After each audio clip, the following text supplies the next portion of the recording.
Hello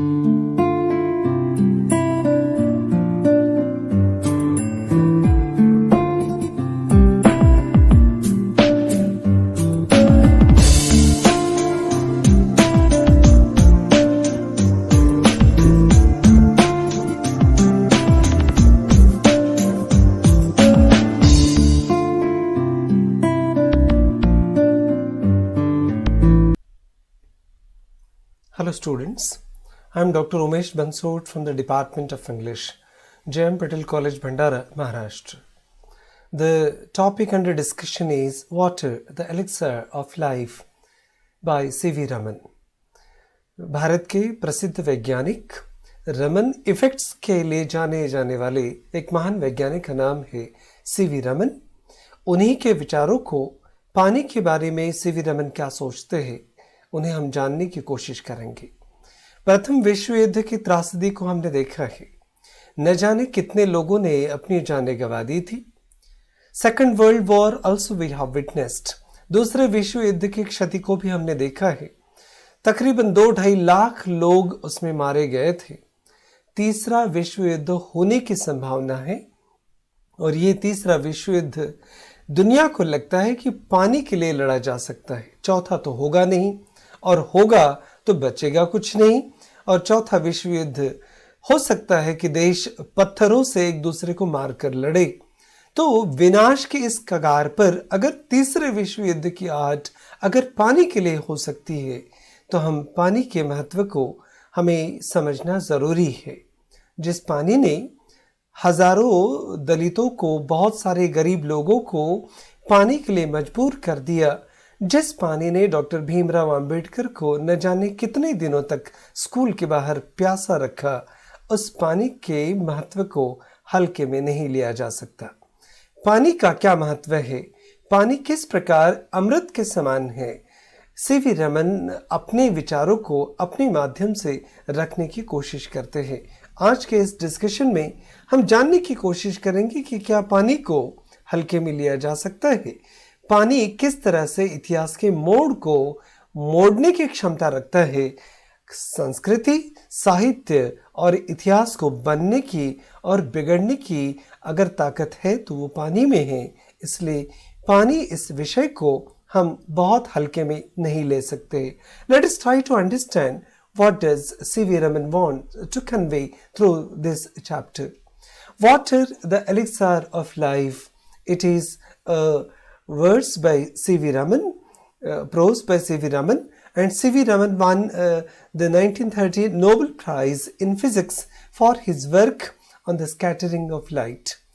light scattering के इस topic पर सबसे ज़्यादा महत्वपूर्ण कमांड रखने वाले एक वैज्ञानिक का नाम था C.V. Raman.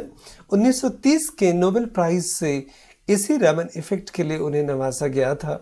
And he was also the first to investigate the harmonic nature of sound of Indian drums such as the tabla and mridangam. भारतीय तबला और मृदंगम के हार्मोनिक नेचर के ऊपर संशोधन के लिए भी C.V. रमन को जाना जाता है। In 1934, Raman became the director of newly established Indian Institute of Science in Bangalore, where 2 years later he continued as a professor of physics. 1934 में बने Indian institute of science Bangalore में वो प्रोफेसर के तौर पर काम कर रहे थे और फिजिक्स के प्रोफेसर के तौर पर उन्होंने अपनी सेवाएं वहां पर दी। He was appointed as the first national professor by the government of independent India in 1947. 1947 में स्वतंत्र भारत के पहले नेशनल प्रोफेसर के रूप में C.V. रमन को अपॉइंट किया गया था भारत सरकार द्वारा। In his essay Water, the Elixir of Life, C.V. Raman describes how precious water is to sustain life and civilization on this planet. इस ग्रह पर, इस पृथ्वी पर हमें बने रहने के लिए, हमें अपनी सभ्यताओं को बचाने के लिए, अपने समाज को बचाने के लिए पानी का क्या महत्व है, इस बात को अधोरेखित करने की कोशिश C.V. रमन इस प्रोस के माध्यम से आज यहाँ कर रहे हैं। He says that though human beings take water for granted, it is the most important thing on the earth. सारी मनुष्य जाति पानी को बहुत हल्के में लेती है, पानी का महत्व उतना ज़्यादा नहीं समझती। हम इस पानी को टेकन फॉर ग्रांटेड ले रहे हैं, पर हमें इस बात का अंदाज़ा हो जाना चाहिए कि अगर तीसरा विश्व युद्ध पानी के लिए लड़ा जा सकता है तो पानी का क्या महत्व होगा। भारत के इर्द गिर्द के जितने भी पड़ोसी हैं, वो चाइना हो, नेपाल हो, बांग्लादेश हो या और कई राष्ट्र हो, जिनके साथ हमारे संबंध पानी के लिए ही डिस्प्यूटेड, विवादित रहे हैं। Water has shaped the course of history. पानी ने इतिहास के रुख को मोड़ा है और नई तरीके से इतिहास को बनाया भी है। Talking of the rain-fed water tanks in southern India, Raman discusses the remarkable ability of water to carry silt in suspension. दक्षिण भारत के पानी के तालाबों की बात जब सीवी रमन करते हैं तो छोटे छोटे तालाब जो साउथ इंडिया में देखे जा सकते हैं उनके महत्व को भी सीवी रमन इस चैप्टर के माध्यम से डिस्कस करते हैं। And he discusses the ability of water to carry silt in suspension. Silt जो होता है, पानी का जो गादा हम कहते हैं, या जिसको हम बहुत उपजाऊ मिट्टी का एक क्ले कह सकते हैं, उसको बनाए रखने का और उसको सस्पेंशन में फैलाने का कितना इम्पॉर्टेंट काम पानी के द्वारा होता है, इस बात को सीवी रमन इस चैप्टर के माध्यम से बताना चाहते हैं। If the flow of water has deposited fertile soil in some regions, elsewhere it has been destructive and washed away the soil. हो सकता है पानी के बहाव ने कई जगह पर ऐसे उपजाऊ जमीन का निर्माण किया है, पर इसी पानी ने कई जगह की जमीन को भी ध्वस्त कर दिया है और अपने बहाव में पूरी जमीन की सुपीकता को भी अपने साथ वो बहा कर ले गया है। तो ये पानी की क्षमता है, वो चाहे तो हजारों एकड़ की जमीन को अपने बहाव से सुपीक बना दे। हो सकता है कि ये अपने बहाव से उपजाऊपन को भी छीन कर ले जाए। Raman dwells at length on the situation where water causes soil erosion, जिससे अपक्षरण होता है, कटाव होता है मिट्टी का, बहुत सारे जमीन के क्षार निकल जाते हैं। ऐसे अलग अलग विषयों पर बहुत विचार से, बहुत विस्तार से डॉक्टर सीवी रमन बात करते हैं। Since water is the basis of all life, he advocates the need to conserve it and utilize it properly. जब सारे जीवन का आधार ही पानी है, सृष्टि में जब मनुष्य का निर्माण हुआ था, उसके पहले जब पृथ्वी बनी थी तो पृथ्वी पर अगर कोई पहली चीज बनी या इजाद हुई तो वो पानी था। पानी ने ही जीवन को आगे बढ़ाया है। तो सारे जीवन का आधार पानी, और इसी पानी की तारीफ करते हुए सीवी रमन कहते हैं कि हमें इसे कंजर्व करना, इसका संवर्धन करना और इसको सही तरीके से यूटिलाइज करना, उपयोग में लाना, इस्तेमाल करना उतना ही जरूरी है, हमारी जिम्मेदारी बन जाती है। He lists various ways of doing this. अगर पानी का संवर्धन करना है, पानी को हमें बचाए रखना है, तो बहुत अलग अलग तरीके वो हमें सुझाते हैं। Prominent among these is harnessing the rivers and not letting water flow into the sea. सबसे पहला उपाय, जिस नदी जोड़ो प्रकल्प की हम भारत में चर्चा सुनते हैं, ये बात सीवी रमन ने बहुत पहले आगाह कर दिया था कि अगर पानी का संवर्धन करना है, पानी को कंजर्व करना है, तो सबसे महत्वपूर्ण बात भारत को करनी चाहिए, वो है हार्नेसिंग द रिवर्स। नदियों को जोड़ना पड़ेगा ताकि नदियों का बहुत महत्वपूर्ण पानी समुद्र में ना बह जाए। Checking soil erosion is another. दूसरा एक महत्वपूर्ण उपाय है कि पानी का द्वारा जो मिट्टी का कटाव होता है उसको रोकना। Raman ends with typical assertion of a scientist. एक वैज्ञानिक की तरह सोचते हैं। And there is a need to conduct exhaustive research on the nature and properties of water. इसलिए सीवी रमन एक वैज्ञानिक की तरह बताते हैं कि किसी संशोधन की जरूरत है जो सृष्टि के बारे में सोच सके, एंड प्रॉपर्टीज ऑफ वाटर, और पानी का क्या महत्व है उसे भी अंडरलाइन किया जाए। Humankind has always searched in vain for the imaginary elixir of life. मनुष्य के अंतर्मन में बहुत सालों से, सदियों से कुछ जिज्ञासाएं है। जिज्ञासा है पारस पत्थर को पाने की, जिससे किसी भी धातु को छूकर सोना बनाया जा सके। मनुष्य के अंदर और एक इप्सित जिज्ञासा है नागमणि को पाने की। ऐसे ही एक और सदियों से द्रव्य पदार्थ की, एक औषधि की खोज की जा रही है, जिसे हम अमृत के नाम से जानते हैं। शास्त्रों में, वेदों में, हमने न जाने माइथोलॉजी में कई बार इसके बारे में सुना है। और इस द्रव्य को पीने के बाद में मनुष्य अमर हो जाता है।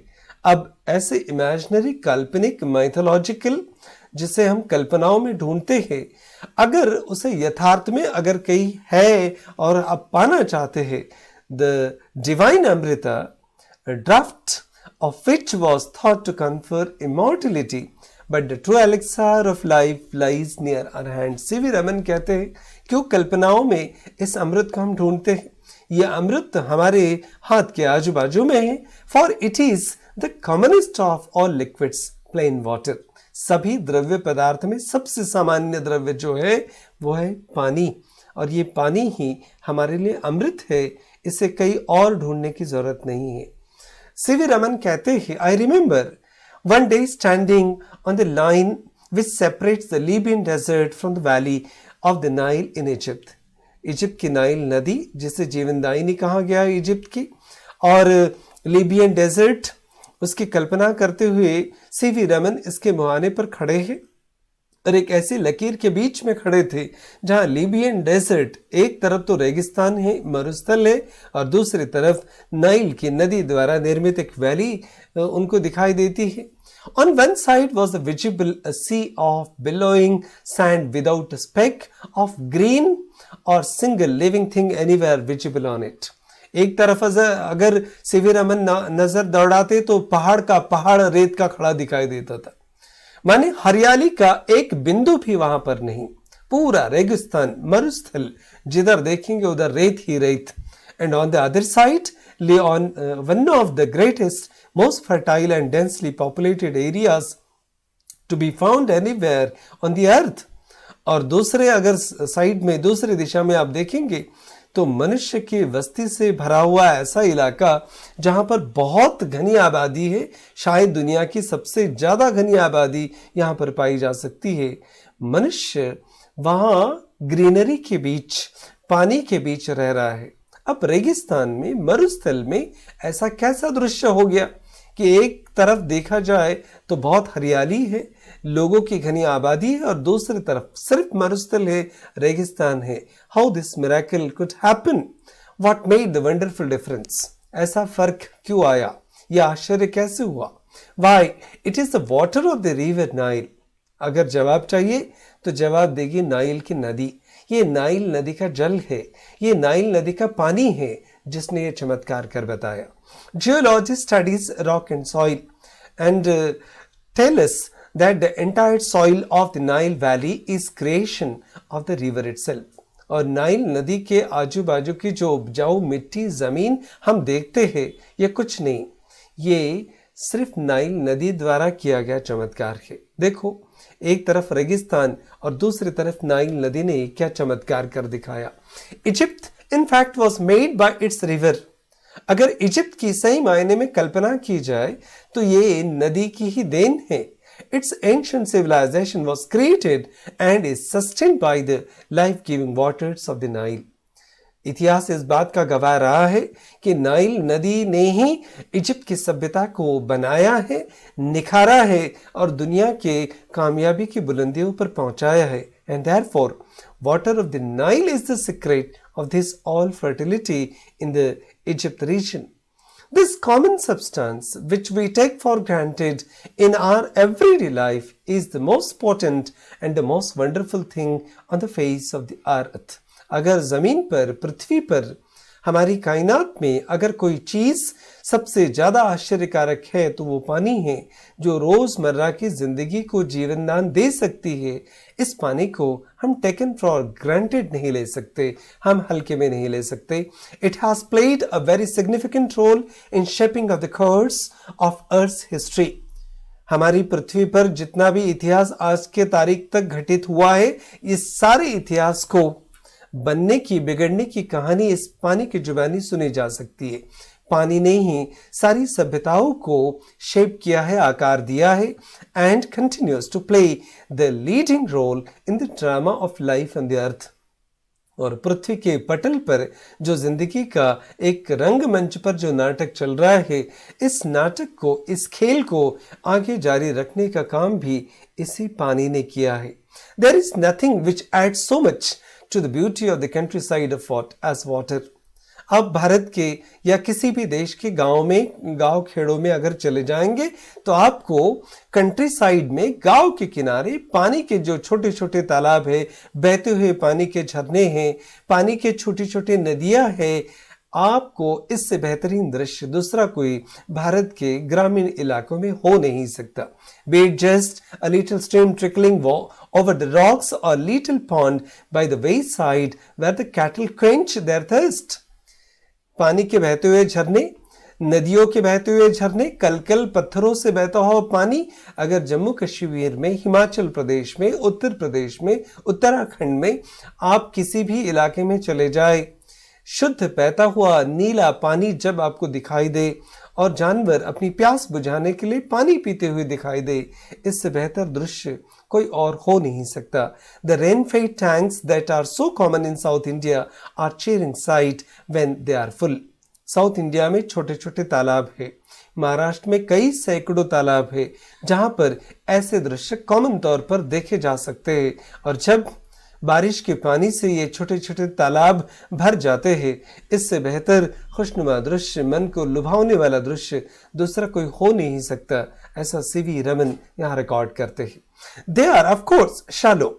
हो सकता है कि पानी के छोटे तालाब कम गहरे हो, but this is less evident since the water is silt laden and bottom does not therefore show. अब ये पानी के छोटे छोटे तालाब तो है, पर जिस सिल्ट को, जिस महत्वपूर्ण उपजाऊ मिट्टी को, जिस क्ले को ये तालाब संजोए हुए हैं, ये सबसे इंपॉर्टेंट है। These tanks play a vital role in South Indian agriculture. ये छोटे छोटे तालाब दक्षिण भारत के खेती में, किसानी में सबसे महत्वपूर्ण रोल अदा करते हैं। In Mysore, for example, much of the rice is grown under them. ये छोटे छोटे पानी के तालाबों की देन है कि कर्नाटक में, मैसूर में, साउथ इंडिया में जो धान की खेती होती है, चावल की खेती होती है, इसका सबसे ज्यादा योगदान इन छोटे तालाबों का है। Some of these tanks are surprisingly large and it is a beautiful sight to see the sunrise or set over one of them. कुछ तालाब तो इतने बड़े हैं कि सूरज को उनके पीछे डूबता हुआ देखा जा सकता है। समुंदर के, नदी का आभास वहां पर होता है। This is the origin of the characteristics color of the water in rain-fed tanks. And this color varies with the nature of the earth in the catchment area and is the most vivid immediately after a fresh inflow following water. अब इन छोटे छोटे पानी के तालाबों के रंग भी अलग अलग दिखाई देंगे आपको, और ये रंग जो कैचमेंट एरिया होता है, पानी जितना एरिया कवर करता है उसे हम कैचमेंट एरिया कहते हैं। Swiftly flowing water can carry fairly large and heavy particles. बहता हुआ, जलद गति से बहता हुआ जो पानी है वो बहुत सारे हेवी पार्टिकल्स अपने साथ बहा कर ले जाता है। And the finest particles however remain floating within the liquid in spite of the greater density and are carried to a great distance. और ये बहता हुआ पानी ऐसे कई पार्टिकल्स को, कई महत्वपूर्ण अंशों को अपने साथ दूरी तक बहा कर ले जाते हैं। When silt laden water mixes with the salt water of the sea, there is a rapid precipitation and of the suspended matter. और जब ये पानी बहुत सारे पार्टिकल के साथ समुद्र में प्रवेश करता है तो प्रेसिपिटेशन की एक बहुत सारी इंपॉर्टेंट प्रक्रिया होती है। ये प्रेसिपिटेशन जो है, ये प्रोसेस है transforming dissolved substance into an insoluble solid. एक ऐसे सब्सटेंस में, मिट्टी में वो कन्वर्ट कर देती है। This can be readily seen when one travels by steamer down the Great River to the deep sea. जब हम स्टीमर से एक हल्के और कम गहरे समुंदर से हम गहरे समुंदर की तरफ जब सफ़र करते हैं तब हमें पानी के गहराई का अंदाज़ा आता है और ये फ़र्क समझ में आता है।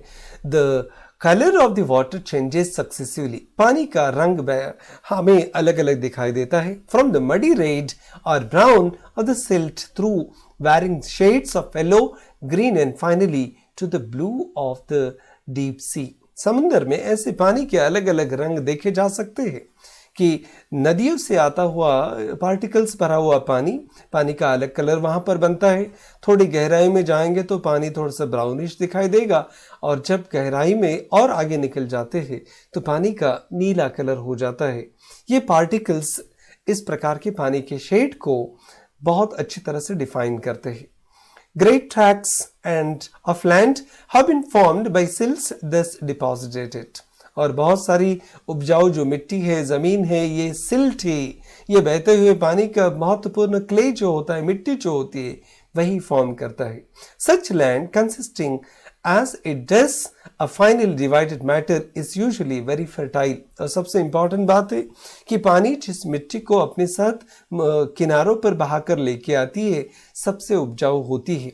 The flow of water has undoubtedly played a great part in geological process. Bharat में या देशों में अलग अलग दुनिया भर में पानी के इन्हीं प्रवाहों ने हमारे भौगोलिक अवस्था को और व्यवस्था को एक मुकाम पर लाकर पहुंचाया है। The same agency, however, under appropriate conditions, can also play a destructive part and wash away the soil. हो सकता है कि पानी बेकाबू हो जाए, नदियाँ उफान पर आ जाए, बाढ़ का रूप धारण कर ले, तो यही पानी बहुत सारी उपजाऊ मिट्टी को अपने साथ बहा कर ले जाता है और ज़मीन को खराब भी करता है। And the problem of soil erosion is a major significance in various countries. पानी के बहाव के साथ उपजाऊ मिट्टी का बह जाना, जमीन का कट जाना, ये बहुत सारे देशों में समस्या है and specially in many parts of India. और भारत के बहुत सारे हिस्सों में, इलाकों में इस समस्या को देखा जा सकता है। Soil erosion occurs in successive steps and the earliest of which is may easily pass unnoticed. बहुत धीरे धीरे मिट्टी का कटाव होता है, पर होता ज़रूर है, पर इसको हम उतनी स्पीड से भले ही ना देख पाते हो, पर इस सॉइल इरोजन को, मिट्टी के इस कटाव को हमें रोकना पड़ेगा। In the latter stages the cutting up and washing away the earth is only too painfully apparent in the formation of deep गलीज।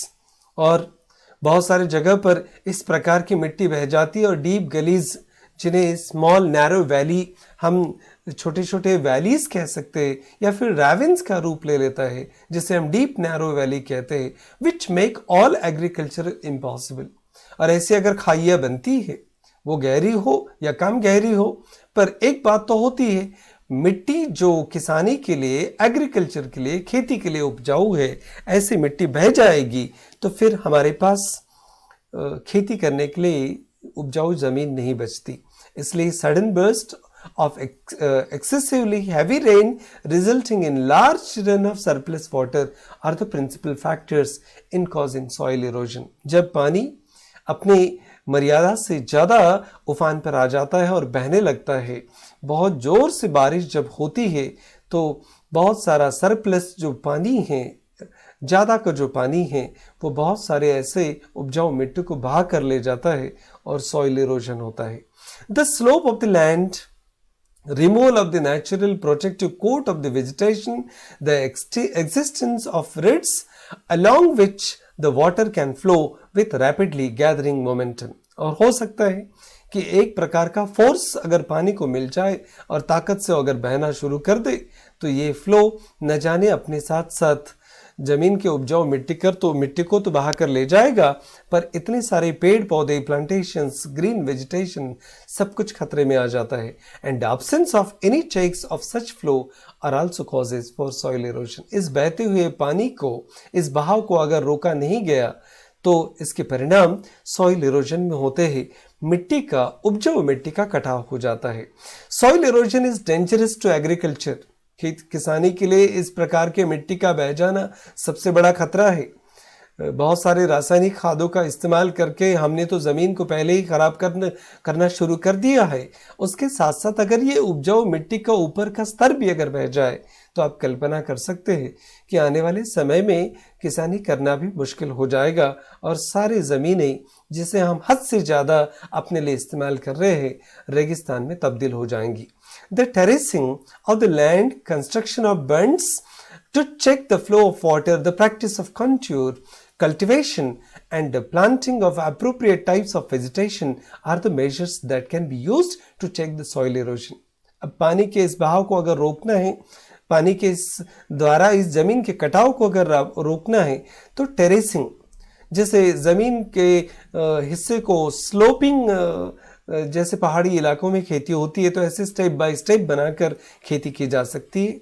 Construction of बंड्स का मतलब छोटे मोटे डैम हो या मिट्टी के द्वारा बाढ़ बनाकर जिस प्रकार से पानी को रोका जाता है, इस प्रकार की अगर छोटे छोटे डैम्स बनाकर पानी को रोका गया और पानी के बहाव को अगर बहने से रोक दिया गया या फिर कर्व के आकार में इस प्रकार का कल्टीवेशन, उपजाऊ जमीन पर खेती करना शुरू हो गया और उचित मात्रा में हमने अगर प्लांटेशन किया, पेड़ पौधे लगाए, तो शायद हम मिट्टी के होने वाले कटाव को रोक सकते हैं।